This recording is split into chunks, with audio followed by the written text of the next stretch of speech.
So what is up guys, nandito tayo ngayon sa Malagunlong Bridge, yung heritage bridge dito sa Tayabas. Ito,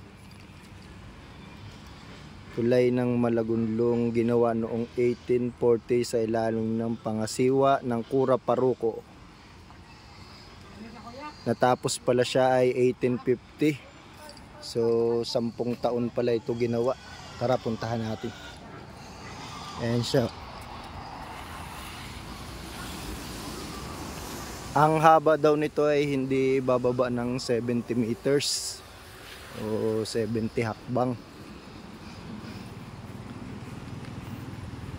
Maraming naliligo pa rin dito hanggang ngayon, tsaka naglalaba ayon kay tatay, yung nagbabantay. So ayan, no, may mga naliligo pa doon, no.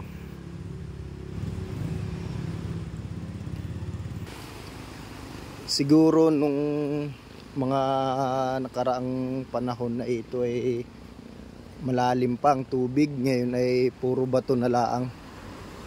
Ayan siya.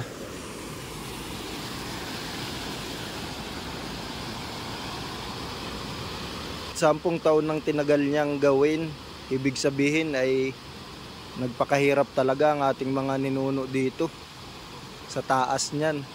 At syempre wala pang mga high-tech na mga technology para magawa noon. Talagang mano-mano nila itong ginawa. Kaya hindi mo mapipigilan na ito ay hindi alisin para sa pagpapaganda, kasi marami ng dugo ang dinilig na rin dito, ng dugo ng ating mga ninuno. Ayan siya. Mamaya bababa tayo dun sa baba at may nabababaan naman. Ayan, may naglalaba kasi malinis pa dito ang tubig. May nangingisda pa dun, no, namamana si Nautoy, oh.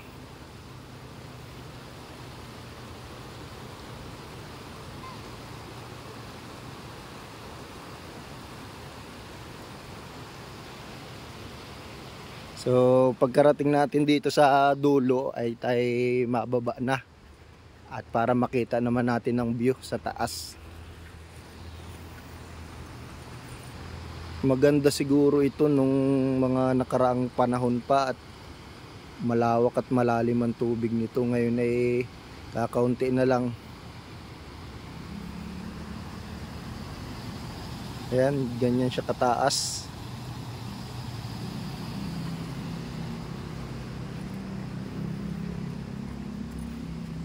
Yan, dito na tayo sa dulo.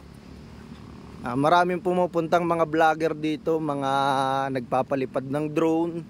Nakita ko lang din to sa Facebook. Syempre malapit tayo dito kaya kinontent na rin natin.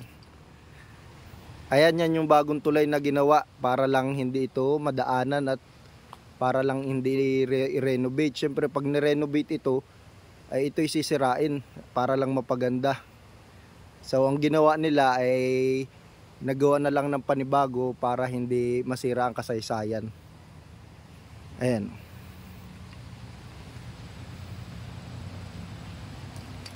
So mamaya bababa tayo doon, babalik na tayo doon sa harapan at doon ang daanan pababa. So ito si Kuya ay nagbabantay dito. Kuya, shoutout ka. Ayun, pababa na tayo dito sa ilalim ng tulay para makita natin yung view sa taas. Kanina kagagaling lang natin doon sa taas ay talagang mataas. Hindi ko lang alam kung gaano kataas ang tulay na ito, pero sabi ni Kuya yung nagabantay, ito daw ay nasa 70 meters ang kanyang haba. Yung taas hindi na natin natanong. So andito na tayo sa may baba. Ayan. Marami pa rin daw ditong naliligo talaga tsaka naglalaba. Ito yung bagong bridge. Ito yung Heritage, yung Malagunlong. Kakauta lang pangalan niya. Baba lang tayo dito. So ayun, nandito na tayo sa baba. Ayan yung kanyang itsura dito sa baba. Medyo against the light tayo. Lakad lang tayo sa may tubig. Parang sarap maligo dito at malamig ang tubig. Kagaya dun sa niliguan namin nung nakaraan. Punta tayo dun sa may parting dun. So what's up, nandito tayo sa dulo nung tulay. Grabe, napaka taas pala talaga nito.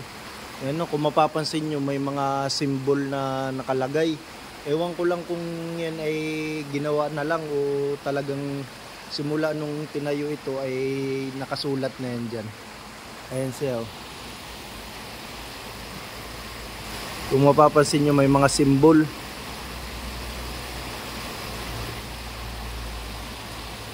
Yung mga symbol na nakalagay, siguro yan ay gawa-gawa o simula nung simula, nandyan na yan. Hindi rin natin alam. Ayan yung bagong tulay. Punta tayo dito sa kabila. Medyo against the light dun sa harap pa eh. Kaya dito tayo. Ito talaga yung liguan. Siguro yung malalim ito. Ayan siya oh.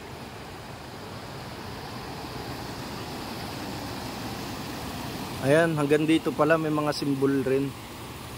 Ayan oh. Kung makikita nyo sa video, may mga symbol siya. May letter O, may X, may pinanakabaliktad, may triangle, basta marami. Dito siguro talaga yung talunan o ewan kung wala naliligo kasi ngayon eh. Marami daw naliligo dito pag weekend, kagaya Sabado, Linggo. Dapat pala Sabado, Linggo tayo pumunta dito. Pero ayos na rin, at least narating na natin. Napakaganda. Isipin mo ilang taon na ito, 1840 pa ginawa. Ay anong taon na ngayon? 2023. Mahigit isang century na. Daan tayo dito, parang madulas pero hindi naman. Ayan no, yung bagong tulay. May bantay dito kanina, nakausap natin. Umaabot siya ng pagbantay hanggang dun. Ito yung pinakang gitna niya. Wala nang daan dito pero may hakbangan, may liguan. Ganda liguan ito.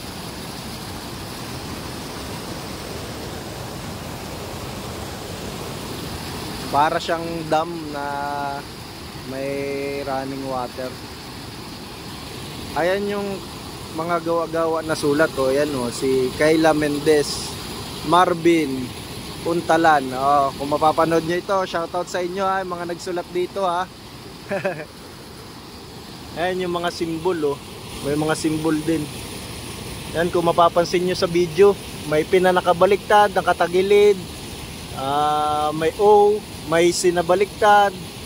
Hindi natin alam kung ano yung mga simbol na yan dahil yan ay nung ginawa nga ito ay panahon ng mga Kastila at ang mga nagawa nito ay mga ninuno natin at sapilitan ng paggawa nito. Kung may mga panghuli pa dito ng isda o isda, hipon o kaya ano, para saan kaya ito?